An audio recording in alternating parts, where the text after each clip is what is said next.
time check is 4:30 in the morning. Siyempre bago yan, kahit maaga, bibisitahin natin yung taniman natin at matagal-tagal nang hindi natin nabibisita.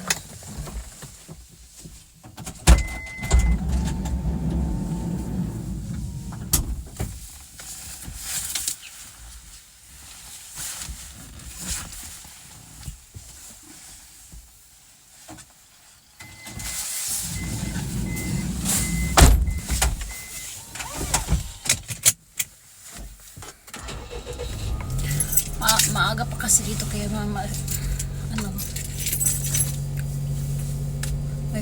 malamig pa siya. I-ano ko na lang yung aircon, i-heater ko na lang ito.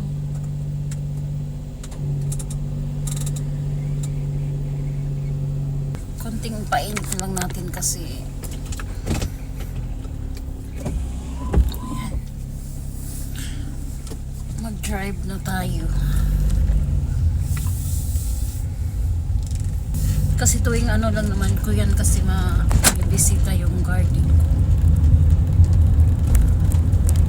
Kaya bibisitahin natin. Titignan natin kung okay pa ba sila. Dahil kapag may trabaho ka naman talaga, hindi mo talaga yan agad-agad mabisita. Kasi medyo kalayuan. At dahil malamig kasi dito pag maaga. Kaya yung harap ng sasakyan ko is parang ano po yun siya, nagpo-fog. Kaya hayaan lang natin yan hanggang natuyo yan siya. At ayan na, on the way na tayo sa natin, garden natin. Bago titirik ang araw, unahan natin siya. Dahil pag magkaedad na tayo, iba na ang natin mahina na tayo sa init.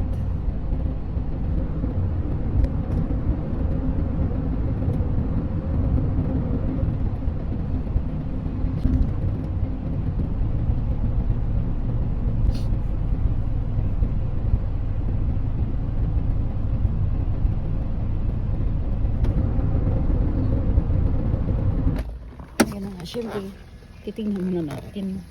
Oo nga, mayroon nga pala dito talagang walabi. Tignan niyo.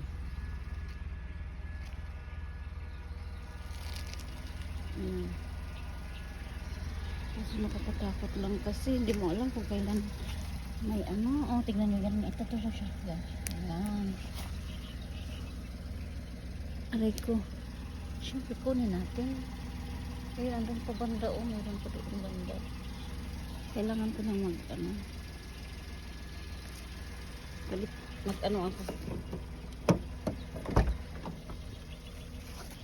nagagutso. Magbutas tayo. Ayan. Ito yung pambato natin. yung pambato natin. Ayan. Kasi pag umaapak ka sa mga ganyan na bagay, hindi yun yan na bagay. Pag umaapak ka, kailangan mo talaga may ready ka. Kaya ganyan yung sasakyan ko. Dahil naman kasi mahilig tayo sa mga ganyan. Meron talaga dito. Tingnan nyo. Dahil mahilig kasi tayo sa mga ganito. Siyempre. Ayan na nga. Ito yung lagi kong dinadaanan. Yan.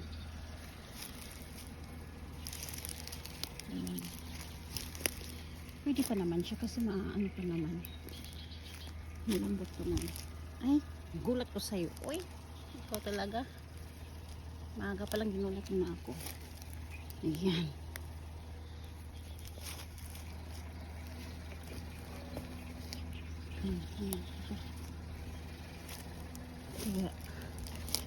Kaya may nadaanan akong ganito kasi hindi ko talaga yan pinapalampas. Daan ko talaga yan. Ayan na. At diretso na tayo sa natin. Diba? Diretso na tayo sa ano natin, garden, taniman natin. So ayan, iipunin ko na naman yan siya dyan hanggat dadami yan. Ayan na. Pupunta na tayo sa garden natin. Baka malaglag pa ako. Panay ako tingin sa gilid-gilid. Aray ko po.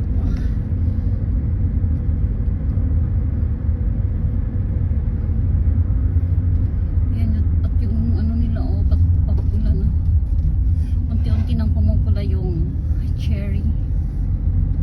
Ayan, at malapit na tayo sa garden. So, ayan na. At dito na po tayo. Pero, wala pang katao-tao. Ako po mag-isa. Ay, pero andun na si Lulu. Ang aga naman ni Lulu. Ayan, hala. Pero yung ano, para siyang ano, nande, samay kara. Samay kara ka. Ayun yung tinanim ko na kamuti, okay na sila. Ito ang dami. Kailangan mo siyang tanggalin pero wala na, mahirapan na ako sa pagtanggal dito.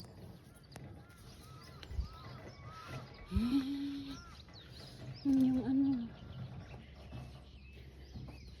yung patatas ko nag ano na siya, may bulaklak na siya. Hala, may bulaklak na yung patatas ko. Kaso dito kinain siya ng insect. Ayan, kinain yung cabbage ko rin. Nagdala ako ng pang spray. Ay naku, ay ito. Sabi ko na nga ba eh. Ayan oh. Ang uod oh. Ay saan ka? Huwag mo naman kainin lahat. Wala na akong ma-harvest. Ayan. Ayan. Ayan. Ayan, kinain siya. Hindi mo na akong kainin. Wala na akong ma-harvest sa inyo pag kinain nyo. Ito naman. Sana yung isa nahulog.